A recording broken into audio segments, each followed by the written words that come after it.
Shabbat Shalom, que la paix soit sur vous. Pasteur Ayani, dans cette vidéo, nous avons la Bible comme prophétie. Et nous allons revoir 5 traits importants, l'historicisme et la prophétie. Le principe jour-année, l'identité de la petite corne de Daniel, l'instruction de jugement et la typologie comme prophétie. Par rapport à d'autres littératures religieuses du monde, la Bible reste un livre unique en ce que 30% de son contenu sont de nature prophétique. C'est par la prophétie biblique que la Bible fournit un mécanisme interne et externe de sa véracité et de son exactitude. Parmi tant d'autres, l'espoir du Messie libérateur a soutenu la foi des patriarches et des rois de l'Ancien Testament, tout comme la seconde venue soutient l'espoir de l'Église en donnant à la fois un sens et une urgence à sa mission. Voici, les premières choses se sont accomplies, dit le Seigneur, et je vous en annonce de nouvelles avant qu'elles arrivent, je vous le prédis. Ésaïe chapitre 42, verset 9.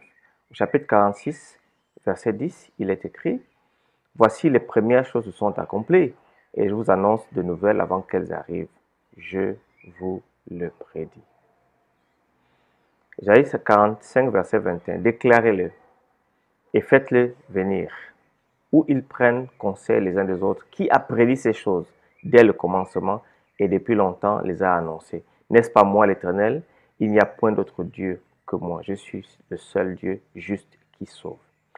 Chers amis, tandis qu'il n'y a pas de don spirituel concernant l'interprétation des prophéties et qu'il existe des prophéties classiques à portée locale et d'autres prophéties apocalyptiques à plus longue portée, aucune prophétie néanmoins, selon 2 Pierre chapitre 1 verset 20, ne peut être une affaire d'interprétation privée. Par conséquent, la question cruciale est la suivante. Comment interpréter correctement la prophétie pour savoir quand la prophétie s'est effectivement réalisée? L'un des héritages que nous a légué la réforme protestante, c'est que les hommes tels que Wycliffe, Luther, Zwingli, John Knox et d'autres ont identifié par exemple la petite corne, Daniel chapitre 7 et 8, et la montée de celle qui monte de la mer dans l'Apocalypse chapitre 13, par l'Église catholique romaine qui a été une force persécutrice dans l'histoire. Dans cette vidéo, dont nous étudierons les piliers de l'interprétation prophétique historiciste, nous devons voir dans l'histoire l'accomplissement de la prophétie, étudier son fonctionnement et la providence divine dans les grands mouvements réformateurs et comprendre les progrès des événements dans le rassemblement des nations pour le grand conflit final. En voyant l'historicisme, la méthode fondamentale que les protestants avant la contre-réforme catholique appliquée pour étudier les prophéties est appelée historicisme. C'est l'idée que beaucoup de grandes prophéties de la Bible suivent un flux linéaire et ininterrompu de l'histoire du passé au présent et à l'avenir. C'est similaire à la façon dont vous étudiez l'histoire à l'école. Nous le faisons de cette façon parce que c'est ainsi que la Bible elle-même interprète ce qu'elle dit. L'histoire est aussi avant tout une succession d'événements. La prophétie de Daniel chapitre 2 était par essence historiciste, à savoir indiquant que la connaissance historique était cruciale pour expliquer ces prophéties. Notez par exemple, le royaume de Nebuchadnezzar est reconnu comme la tête d'or. Daniel identifie dans le chapitre 2 verset 38 comme Babylone le premier royaume. Puis Daniel dit, après toi, ouvre Bédéraka, s'élèvera un autre royaume moindre que le tien, puis un troisième royaume, dans un chapitre 2, verset 39. Et il y aura un quatrième royaume, dans un chapitre 2, verset 40. Que ceux-ci se succèdent l'un après l'autre sans aucune interruption est également implicite dans l'image elle-même, car chacun des royaumes est représenté par des parties d'un corps plus grand allant de la tête aux orteils. Ils sont connectés tous comme le temps et l'histoire sont connectés. Dans Daniel chapitre 7, verset 8, au lieu d'une image de symbole spécifique, des bêtes sont utilisées, mais pour enseigner la même chose que nous avons perçu dans Daniel chapitre 2, une séquence ininterrompue de 4 royaumes terrestres. Il commence dans l'Antiquité et passe par l'histoire jusqu'au présent dans l'avenir, quand Christ revient pour fonder son royaume avec son Père.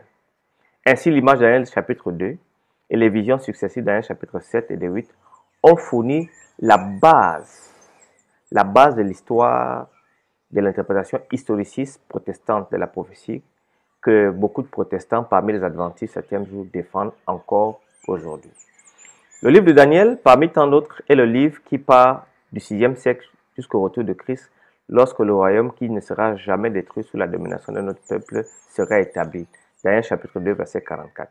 Daniel chapitre 8, verset 19 dit, « Puis il me dit, je vais t'apprendre ce qui arrivera au terme de la colère, car il y a un temps marqué pour la fin. » Daniel chapitre 11, verset 35 dit, « Quelques-uns des hommes sages succomberont avant qu'ils soient épurés, purifiés et blanchis jusqu'au temps de la fin, car elle arrivera qu'au temps marqué. » Jésus disait dans Jean chapitre 14, verset 29, « Et maintenant je vous ai dit ces choses, afin qu'elles arrivent, afin que lorsqu'elles arriveront, vous croyez. » L'historicisme donc rend plus témoignage à la Bible qu'une autre méthode d'interprétation.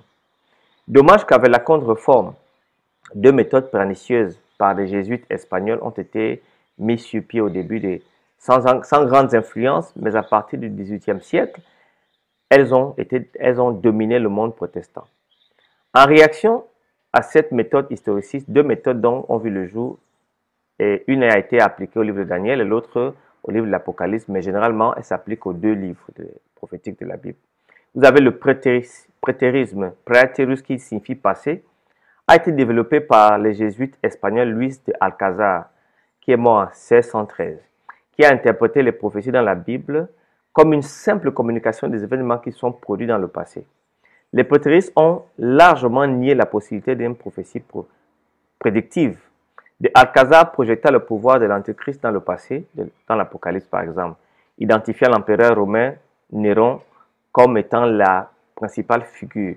Et tout ce qui était futuristique dans les textes de l'Apocalypse était vu comme une prophétie ex eventum, c'est-à-dire quelque chose qui a été écrit après événement. Un autre jésuite espagnol,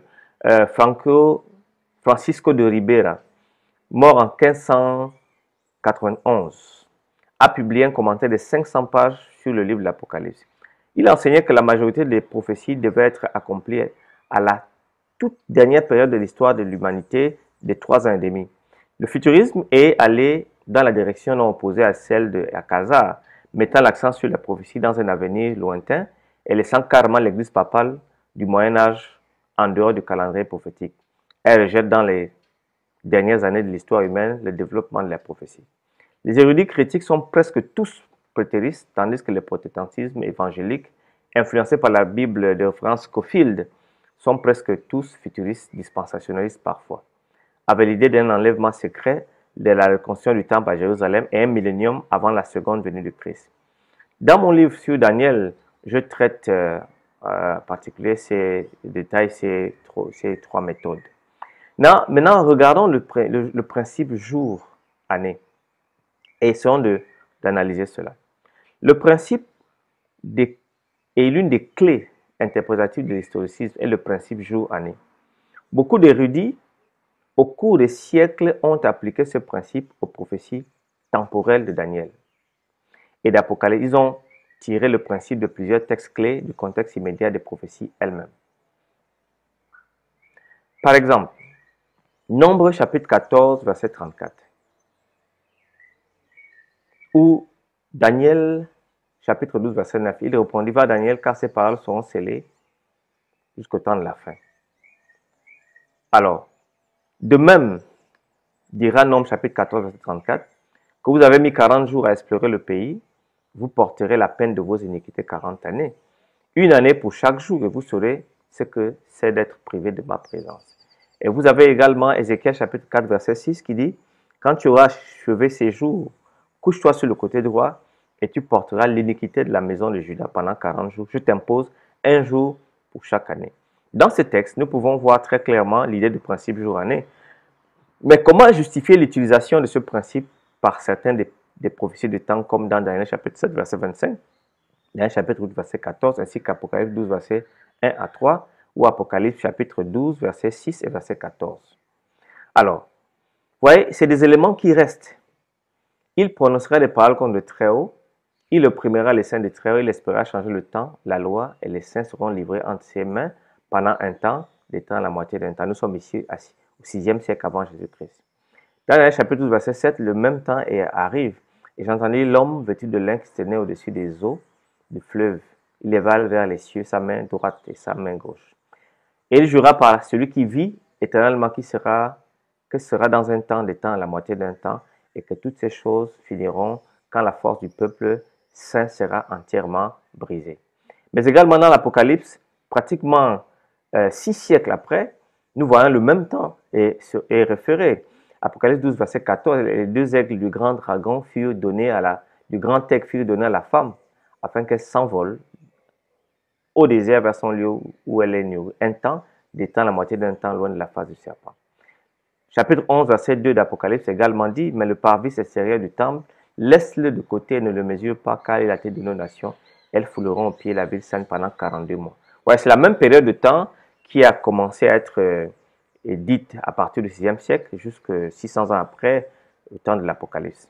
Alors, l'utilisation des symboles de longue portée, de longue période de temps et d'expressions particulières nous force à comprendre, après 500 ans, les mêmes expressions de temps apparaissant dans le livre de l'Apocalypse pour identifier une puissance qui naîtra à la fin des temps. Donc, dans Daniel chapitre 7, verset 25, Daniel 12, verset 7, Daniel 12, verset 14, toutes ces périodes se réfèrent à une période de longue portée. 3 autres éléments soutiennent le principe jour-année dans ces prophéties de Daniel et d'Apocalypse. L'utilisation des symboles de longue période de temps et d'expressions particulières. Tout d'abord, la nature symbolique des bêtes et des cornes représentant des royaumes suggère que ces expressions de temps doivent être également prises comme symboliques. Les bêtes et les cornes ne doivent pas être prises à la lettre, ce sont des symboles. Par conséquent, parce que le reste de la prophétie est symbolique et non littéral, pourquoi devrions-nous prendre les prophéties de temps seules comme littérales? La réponse est bien sûr que nous ne devrions pas.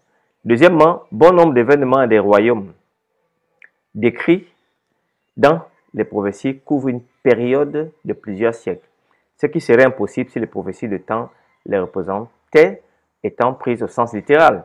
Une fois que le principe jour-année est appliqué, le temps s'adapte aux événements d'une manière remarquablement précise, ce qui serait impossible si les prophéties de temps étaient prises littéralement. Les expressions particulières utilisées pour désigner ces périodes suggèrent une interprétation symbolique. En d'autres termes, la façon dont le temps est exprimé dans les prophéties, par exemple cette expression de 2300 soir et matin, que nous comprenons comme 2300 ans, le dernier chapitre 8, verset 14, n'est pas un moyen ordinaire d'exprimer le temps. Ce qui nous montre que les périodes de temps représentent plusieurs prises symboliques et non littéralement. Alors, maintenant, allons dans l'identité de la petite corne. Pendant des siècles, des réformateurs protestants ont identifié le pouvoir de la petite corne de Daniel 7 et de Daniel 8 comme étant l'Église romaine. Pourquoi? En lisant Daniel chapitre 7, verset 25, Daniel chapitre 8, verset 1 à 13, on relève 7 caractéristiques communes à la petite corne. Il y a 7 caractéristiques communes à la petite corne de Daniel chapitre 7 et de 8. Toutes deux sont décrites comme une corne. Toutes deux dans les deux chapitres sont décrites comme des puissances qui persécutent. Daniel chapitre 7, verset 21, verset 25, Daniel chapitre 8, verset 10 et verset 24. Tous deux s'exaltent et blasphèment. Daniel chapitre 7, verset 8, verset 20, verset 25, chapitre 8, verset 10, verset 11. Tous deux ciblent le peuple de Dieu. Daniel chapitre 7, verset 25, Daniel chapitre 8, verset 24. Tous deux ont des aspects de leur activité délimités par le temps prophétique. Les deux se prolongent jusqu'à la fin des temps. Daniel chapitre 7, verset 25, verset 26, Daniel 8, verset 17, verset 19. Et toutes deux, finalement, doivent être surnaturellement détruites. Daniel chapitre 7, verset 11, verset 26, chapitre 8, verset 25. Et donc, il n'est pas possible que cela se représente Antiochus Épiphane, qui était un petit roi, un roitelet là. Ici, donc, les conceptions vraies et fausses de la continuation de Rome ont influencé puissamment non seulement les hommes d'église, mais les hommes d'État.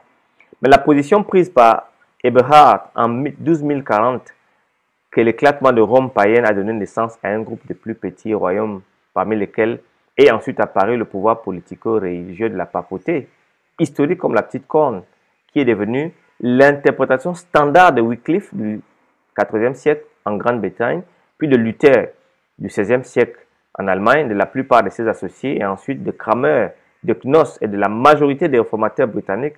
Presque tous les écrivains post-réformation ou post-réforme sur le continent et en Grande-Bretagne et en Amérique ont déclaré la même chose.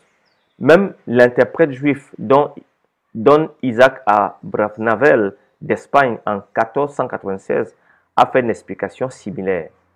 Alors, l'histoire identifie le premier royaume comme Babylone. le second comme les Mèdes et les Perses, le troisième comme la Grèce, et ensuite, l'histoire est sans équivoque. Après ces empires mondiaux, vint Rome. Et de Rome éclata la petite corne. Dans Daniel chapitre 2, le fer représente Rome, continue dans les pieds de fer mélangé à de l'argile, qui signifie l'Europe, c'est-à-dire jusqu'à la fin des temps. La petite corne de Daniel chapitre 7 sort de la quatrième bête, mais débat une partie de cette quatrième corne. Quel pouvoir est sorti de Rome et continue son influence? D'ailleurs, s'appelle l'Église catholique romaine. Elle est politico-religieuse avec le Vatican, avec moins de 1260 années de pouvoir puissant. Un seul pouvoir correspond à l'histoire et à la prophétie, c'est la papauté. La papauté est arrivée au pouvoir parmi les 10 tribus barbares d'Europe et en a déraciné les 3, selon Daniel chapitre 7, verset 24. La papauté était différente des premiers, c'est-à-dire elle avait un pouvoir séculier, un pouvoir religieux. Daniel chapitre 7, verset 24, indiquant son caractère unique par rapport aux autres tribus. La papauté a prononcé des paroles comme le Très-Haut. Elle s'éleva jusqu'à l'armée des cieux. Elle a usurpé le rôle de Jésus-Christ en le remplaçant par le pape. La papauté a accompli la prédiction d'opprimer les saints. Vous vous rappelez l'Inquisition, plus de 50 millions de morts ont été tués dans l'ère de la domination de la papauté et de faire tomber une partie de cette armée. Pendant la contre-réforme, quand les protestants ont été massacrés, la papauté a cherché à changer le temps et la loi. Elle a mis le substitut le dimanche à la place du sabbat. Elle a supprimé le deuxième commandement et elle a changé le sabbat au dimanche. Donc, par conséquent, il désignait le pape et son système comme la chute, l'homme du péché, selon Paul. Ensuite, Luther aussi vit en l'antéchrist, la petite corne persécutrice, la femme corrompue de Babylone. Le développement et la domination de l'antéchrist ont couvert plusieurs siècles. Ainsi, l'accomplissement a été trouvé dans l'histoire plutôt que dans une courte période de temps. De plus, les interprétations longtemps acceptées dans Daniel chapitre 2 et Daniel chapitre 7, 4 royaumes ont suivi l'éclatement de Rome et des 70 semaines ont été données encore plus de poids à cette prophétie. Maintenant, parlons de l'instruction du jugement. Le schéma prophétique étudié dans cette vidéo trouve un soutien écrasant parmi les historicistes protestants depuis la Réforme. Mais ce n'est qu'une partie du mouvement millérite au début des années 1800 et que les 2300 soirs et matins, les soins de jugement ont été soigneusement reconsidérés et réétudiés. Par exemple, regardez ce tableau. Vous voyez dans le chapitre 7 de Daniel, vous avez Babylone, les Mèdes, la Grèce, la Rome païenne, la Rome papale et le jugement qui se passe au ciel. Et en parallèle, dans le chapitre 8, vous avez les Médo-Persans, vous avez la Grèce qui est symbolisée par le bouc, vous avez la Rome païenne, les cornes qui se déplacent horizontalement, vous avez la Rome papale, qui est une corne qui se déplace verticalement. Et à la même période qui correspond au jugement au ciel, vous avez la purification du sanctuaire céleste. Donc, après la période de persécution médiévale qui s'est terminée en 1798 avec l'arrestation et l'emprisonnement du pape par le général Berthier, vu par l'Apocalypse chapitre 13, verset 3, Daniel 7 et 8 parlent du jugement. Le jugement doit avoir lieu dans le ciel où les juges s'assirent. Daniel chapitre 7, verset 10. Et sur les nuées des cieux arriva quelqu'un de semblable à un fils de l'homme. Il s'avança vers l'ancien des jours. Au verset 13, il s'agit donc d'une scène de jugement qui se produit après 1798 et avant la seconde venue de Jésus-Christ. Selon Daniel chapitre 8, verset 14, le temps de cette purification du sanctuaire, qui est le jour de l'expiation, est de 2300 soirs et matins ou jour, année. Avec le principe jour-année, ces jours représentent 2300 années. Le point de départ des 2300 années se trouve dans Daniel chapitre 9, verset 24, dans lequel la prophétie des 70 semaines, 490 ans, est Shatak, ou retranchée de la vision des 2300 soirs et matins. En fait, beaucoup d'érudits voient la prophétie des 2300 jours et années de Daniel 8, 14 et la prophétie des 70 semaines comme deux parties d'une même prophétie. Le verset suivant dans la prophétie des 70 semaines, dans Daniel chapitre 7, verset 25, donne le commencement de la période des temps.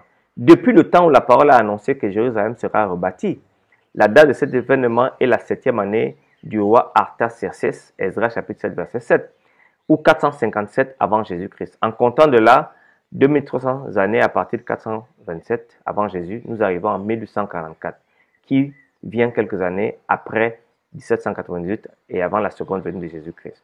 Donc, la purification du sanctuaire correspond à la période du jugement au ciel où, grâce à son ministère de grand prêtre au temple céleste, Jésus intercède et purifie le sanctuaire céleste. 1 Pierre 4, 17 dit « Car c'est le moment où le jugement va commencer par la maison de Dieu. Or, si c'est par nous qui commence, quelle sera la fin de ceux qui n'obéissent pas à l'évangile de Dieu? La typologie, maintenant, terminée comme prophétie. Les symboles des prophéties apocalyptiques, comme on en trouve dans Daniel et l'Apocalypse, ont un seul accomplissement, par exemple. Vous avez le bouc qui représente un seul royaume, la Grèce. Daniel chapitre 8, verset 21. Après tout, le texte nous a clairement dit de quoi il s'agit. Comment pouvait-il en être plus clair que cela? La typologie, cependant, se concentre sur les personnes réelles, les événements ou les institutions de l'Ancien Testament fondées sur une réalité historique, mais qui pointe vers une réalité plus grande à l'avenir. L'utilisation de la typologie comme une méthode d'interprétation remonte à Jésus, aux écrivains du Nouveau Testament et se trouve dans l'Ancien Testament lui-même. Le seul guide sûr pour connaître un type et un antitype, c'est quand un écrivain inspiré de l'Écriture les identifie comme tels. Vous avez par exemple, cependant la mort, dans Romains chapitre 5, verset 14, la mort a régné depuis Adam jusqu'à Moïse, même sur ceux qui n'avaient pas péché par une transgression semblable à celle d'Adam, lesquels est la figure typos de celui qui devait venir. Ici, vous voyez donc que clairement le Nouveau Testament identifie Jésus comme étant l'antitype du type d'Adam de l'Ancien Testament. La typologie du latin typus, modèle, est une forme de parallélisme entre l'Ancien Testament et le Nouveau Testament et se réfère à une personne ou à un événement. La typologie sert donc comme un symbole prophétique pour préfigurer une personne ou un événement. Comme dans Romains, Adam typifie le second Adam. Théologiquement donc, la déclaration la plus significative au sujet de Moïse, comme celle d'Adam, Romains 5, 12, comme celle d'Abel, Hébreux 12, 24, comme celle de Melchizedek, Hébreux chapitre 7, verset 1, comme l'ange de Jacob dans Jean 1, verset 51, comme Salomon dans Matthieu 12, 42, ou David, Matthieu 1, verset 17, ou Jonas, Matthieu 12, verset 37, qu'il est, comme ces derniers, un type de Jésus-Christ. L'antitype signifie donc la reproduction, la copie ou l'original correspondant en contraste à l'exemple du passé. C'est par l'interprétation du type et de l'antitype que les auteurs du Nouveau Testament donc permettaient à la signification prophétique de se démarquer de l'arbitraire, de l'allégorie. De cette façon, ils indiquaient donc un plus grand accomplissement de la réalité historique. Pensez au service du sanctuaire terrestre qui a servi comme un type de tous les plans du salut. Qu'est-ce que cela nous apprend aujourd'hui? La semaine prochaine, nous allons traiter de l'avant-dernière série de la vidéo sur comment étudier la Bible, comment faire face aux passages difficiles. Que le Seigneur vous bénisse et nous disons non au racisme.